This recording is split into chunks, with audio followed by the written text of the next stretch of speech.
Welcome to StudySync. In this video, we are going to look at the powers of complex numbers in the Demoivre's theorem. In our previous lesson, we learned that the polar representation of a complex number is in the form R, where R is the modulo and then multiplying cos of the argument plus I sine of the argument. And we also saw that multiplication of two complex numbers, for example z1 and z2, can be written in the form where they are modulo multiply, and then we have cos of the sum of their arguments, so theta1 plus theta2, plus I sine of the sum of their arguments. Now let's take a case where z1 is equal to z2. Then we can say is equal to z. Then the product of z1 and z2 can just be written as z times z, which is equal to r times r multiplying cos of theta plus theta plus I sine of theta plus theta. When you should simplify this, that's z squared is equal to r squared multiplying cos of 2 theta plus I sine of 2 theta. Now, when we want to do for z cubed, then we can say z squared times z.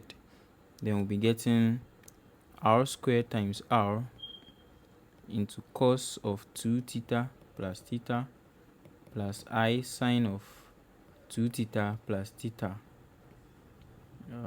No space, okay, plus theta, right?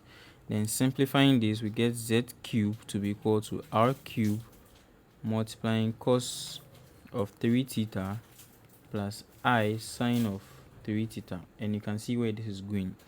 So by the principle of mathematical induction, we can come to the conclusion that z to the power n is equal to r to the power n multiplying cos of n theta plus I sine of n theta. Now z is represented as r multiplying this, so we can go back. So r multiplying cos of theta plus I sine of theta to the power n is equal to r to the power n multiplying cos of n theta plus I sine of n theta.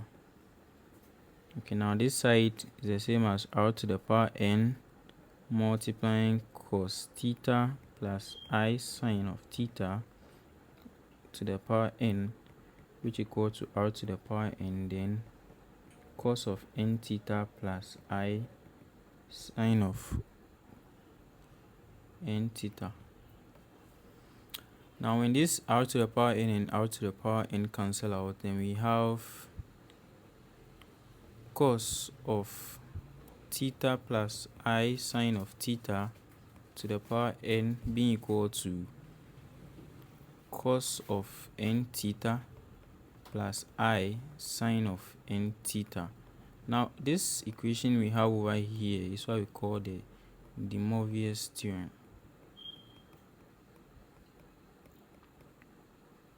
And we'll look at some applications of Demoivre's theorem in proving certain trigonometric identities shortly. Okay, now let's go ahead and look at some other derivations from this theorem.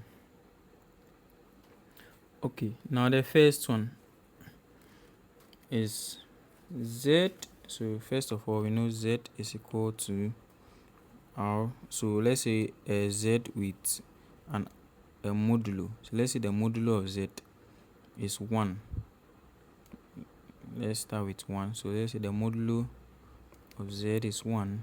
Then we can just represent z as a particular cos theta plus I sine of theta, right? Now 1 over z is equal to z to the power negative 1.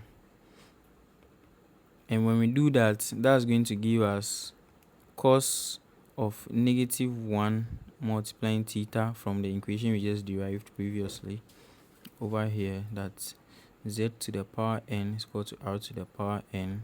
So n here is -1 as we written, so z to the power -1. So -1 theta plus I sine of -1 times theta. Now cos is an even function, and an even function means that f of -x is equal to f of x. That's an even function.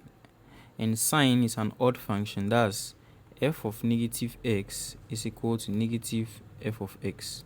So let's apply this concept over here. So we have cos of -theta, so it is the same as cos of theta.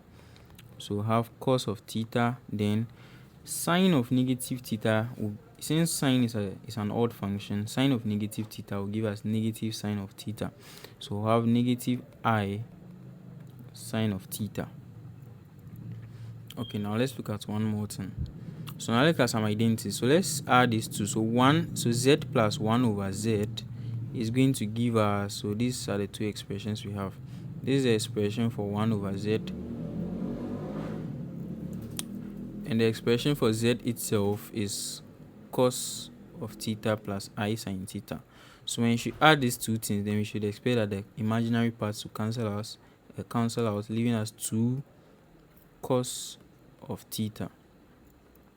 What about their difference? Z minus 1 over z is going to give us, so when we subtract this, the real parts will rather go away and leaving us with twice the imaginary parts, which is 2I of sine theta. Now this is something we are going to employ very much in our application. Okay, now also we see the generalization for z to the power n. Now let's also look at 1 over z to the power n. So for 1 over z to the power n, that's the same as z to the power -n. And when we should put it into the formula we derive for z to the power n, it means in this case our n is now -n. So we can do that substitution and we will get cos of -n theta plus I sine of -n theta. And as per the even function and the odd function properties, then we can simplify this to give us cos of n theta minus I sine of n theta. So therefore, then we can expect that z to the power n plus 1 over z to the power n will be equal to 2 multiplying cos of n theta, and z to the power n minus 1 over z to the power n will be equal to 2I sine of n theta. Okay, so with this expression, so these two expressions over here and the Demoivre's theorem, let's use to solve some examples. So this is the Demoivre's theorem over here. So let me simplify all into one page. So we've learned that cos of theta plus I sine of theta, all exponent n, is equal to cos of n theta plus I sine of n theta. And also z to the power n plus 1 over z to the power n is equal to 2 cos of n theta, and z to the power n minus 1 over z to the power n is equal to 2I sine of n theta. Okay, so let's solve some exam type questions that comes with these principles. Alright, so the first one is express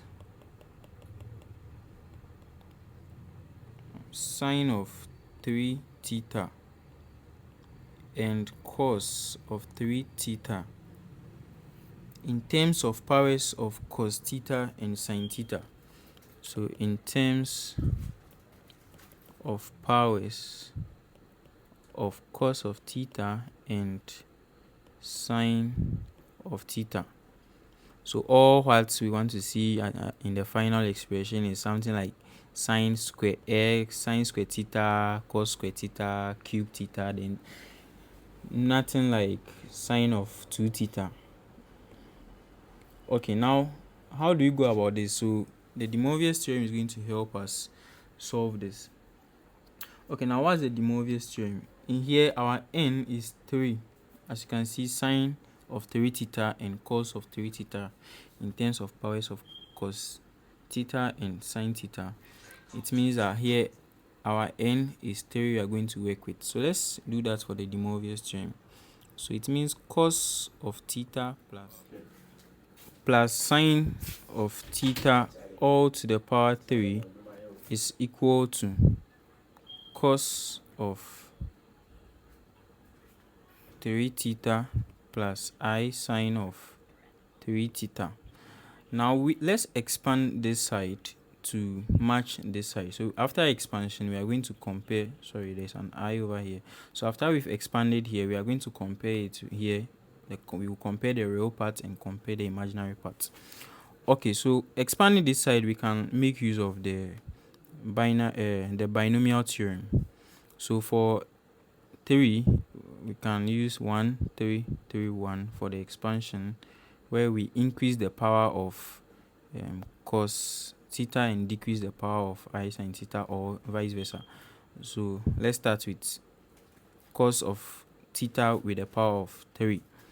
So the coefficient here is 1. Then we have cos cube theta with the power of I sine theta being 0. So it's simply 1. Then plus the next coefficient is 3. Then cos theta, the power now decreases to 2. Now we have cos square theta. Then we increase the power of I sine theta by 1. So we have I sine of theta. Then the next coefficient is 3. Then we decrease the power of cos theta by 1 again. So now it gives us cos of theta. We increase the power of I sine theta by 1. We get I sine theta squared. Then the last coefficient is 1, where the power of cos theta decreases to 0, which is 1. So then the power of I sine theta becomes 3. So I sine of theta cube. Now let's expand this using the powers of the imaginary unit we learned earlier. So we have cos cube theta. Now in this term, we only have I, not a square. So the power is 1, so it's still I. So that's plus 3 cos squared theta. Okay, let me put the I first. So 3I cos squared theta sine theta plus, now the next one we have is having a squared term for the imaginary unit. So I squared, as we know, is -1. So -3 cos theta sine squared theta. Then the last term has I to be cubed, and I cubed is -I. So we have plus minus of sine cubed theta. So -I sine cubed theta. So now we are going to simplify this entire expression we have over here. We are going to simplify everything over here. So first of all, let's group the I parts, the ones that have the I, which is the imaginary part, and let's group all the real parts as well. So first, the real component here over here is cos of cube theta, and the other one we have is here -3 cos theta sine squared theta. Then the imaginary part you have plus 3I cos squared theta sine theta. Then the other term which contributes to the imaginary side is -I sine cube theta. So the next thing we are going to do is to further simplify all these components. To further simplify all these components and then compare the parts. Okay.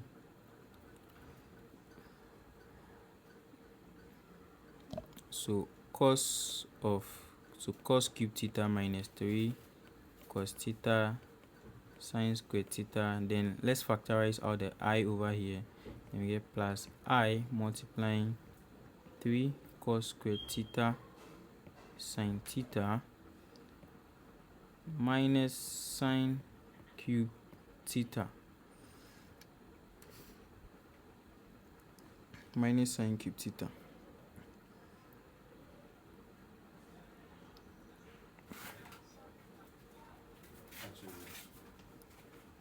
Okay, so now we can compare, since from the beginning we've written an equation where we have cos 3 theta and I sine 3 theta. Now after this simplification we have the real part, so we expect that the real part should be equal to cos 3 theta and the imaginary part should be equal to I sine 3 theta. And then if there is any further trigonometric simplification, then we'll do it as well. So first, the real part, which is cos of 3 theta, is equal to, let's check, what do we have? Cos cube theta. Let me just try and copy this. Ouch.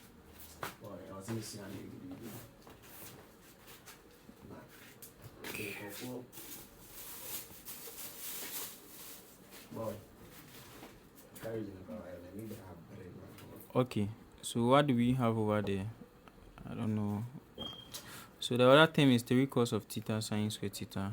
So we have cos cube theta minus 3 cos of theta sine squared theta. So that's our real part. Alright, yes. And then our imaginary part is sine. So basically the I will cancel out. So sine of 3 theta is equal to 3 cos squared theta.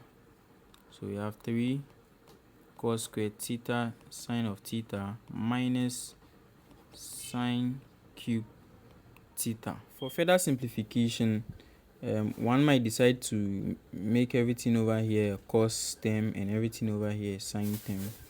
So that one is up to you or the specification of the exams. So anyway, to do that, let's take this first one for example. We can convert this sine squared theta over here to terms in cos of theta by simply using the identity of sine squared theta plus cos squared theta to be equal to 1 to change the sine squared theta. So when we make it a subject, sine squared theta equals 1 minus cos squared theta, then we substitute it over there and everything will be in terms of cos. And it's the same thing we can do over here as well. By making cos the subject, we can put it over here and change everything to sine for further simplification. Okay, now let's look at one very last question.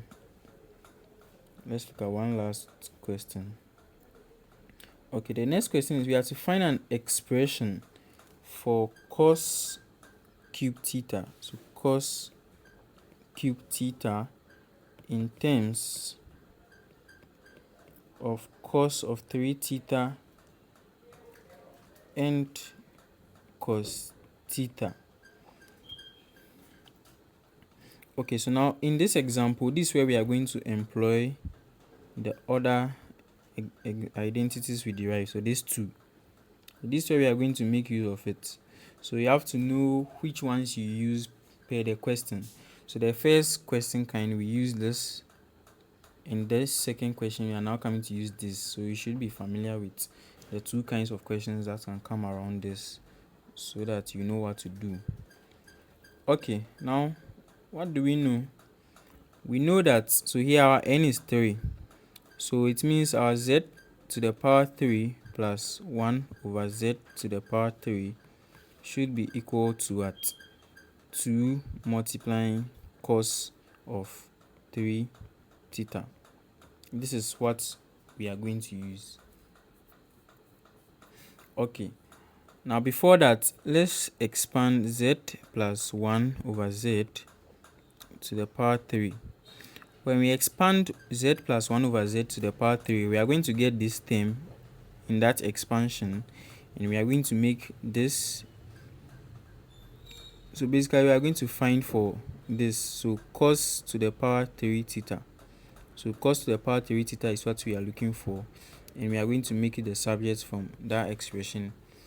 Okay, now how do we approach this? So this is the first thing, as we've already established over here, and that's z to the power 3 plus 1 over z to the power 3 equals 2 cos of 3 theta. So now let's expand this expression. So using the same 1, 3, 3, 1 binomial expansion coefficients, the first coefficient is 1, then multiplying this cube, so z to the power 3, then this one has power 0, so it's the same thing, then 3 multiplying z squared, then times 1 over z, so we increase the power of 1 over z by 1, then plus 3 multiplying z, multiplying, now we increase the power of 1 over z by 2, so 2. Now it is now 1 over z all squared, so now we can just write it as 1 over z squared, and the last term is 1 multiplying, now z to the power 0 is 1, so 1 times, now 1 over z, the power now becomes 3, so 1 over z cube. We can further simplify this as z to the power 3 plus 3z plus 3 1 over z plus 1 over z cube. Now let's rewrite this expression in the forms we know, like z to the power n plus 1 over z to the power n, if at all multiplying some constant. So let's rewrite this expression to look like that. So what we have now then is z to the power 3 plus 1 over z to the power 3, then plus 3 multiplying z plus 1 over z. This is what we have now. Okay, so now we remember that z plus 1 over z is equal to 2 cos of theta. But what we just expanded is z plus 1 over z all cube. So cube of this is the same as cube of this. So that brings us to z plus 1 over z all cube equal to 8 cos cube theta. So cos cube theta will be equal to 1 over 8 multiplying z plus 1 over z all cube, which is the expansion we just did. So z cube plus 1 over z cube plus 3 into z plus 1 over z. Now we are almost done, since from here we know what z cube plus 1 over z cube is and z plus 1 over z is. Now cos cube theta equals 1 over 8. Now let's substitute. We know that z cube plus 1 over z cube will be giving us 2 multiplying cos of 3 theta, and now 3 z plus 1 over z is now cos, 2 first, 2 multiplying cos of theta, here n is 1, so theta. So now further simplifying this, we'll be getting 1 over 8 into 2 cos of 3 theta plus 6 cos of theta. Finally, distributing the 1 over 8 across, we have 1 over 4 multiplying cos of 3 theta, then plus 3 over 4 cos of theta. So we've achieved our goal from the question, where we had to express, where is the question? We had to express cos cube theta. Yes, we had to express cos cube theta in terms of cos of 3 theta and cos of theta, and that's what our final answer gives us. Alright, See you in the next video. Don't forget to like, comment, subscribe to this channel and share the video as well. The next time we meet, we will look at roots of complex numbers and the exponential representation of complex numbers. Bye.